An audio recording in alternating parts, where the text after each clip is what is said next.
ዓለም የምትመራው በማን ፍቃድ ነው? በማን ነው?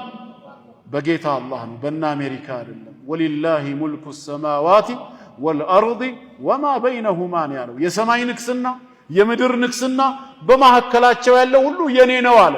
አሁንም አላህ በዓለም ላይ የነገሰ ንጉስ ነው። እነ አሜሪካም እነ እስራኤልም ከሱ ቁጥጥር ሊወጡ አይችሉ። ኢነማ አምሩሁ ኢዛ አራደ ሸይአን አን የቁለ ለሁ ኩን ፈየኩን ነው። የፈለገውን ነገር ሁን ካለው ይሆናል ነው።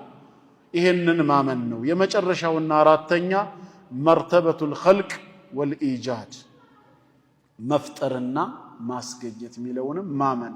ምን ማለት ነው ስንል አጠቃላይ በዓለማችን ላይ ያለ ነገር በጠቅላላ ነገር የሚለው ስያሜ የሚመለከተው ኤኒቲንግ ማተር የተባለ ሁሉ አላህ የፈጠረውና ያስገኘው የሱ የፍጥረት ሥራ ውጤት ነው ብሎ ማመን ነው።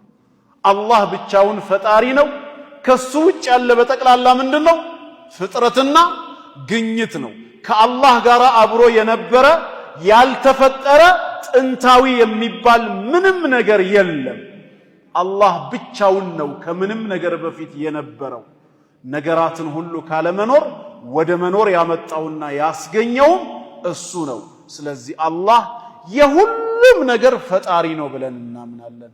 አላሁ ኻሊቁ ኩሊ ሸይ ኢላል ቁርአን። ሸይ ነገር ማተር የተባለን ሁሉ የፈጠረ እርሱ ነው። አላህ ኻሊቅ ነው። ከሱ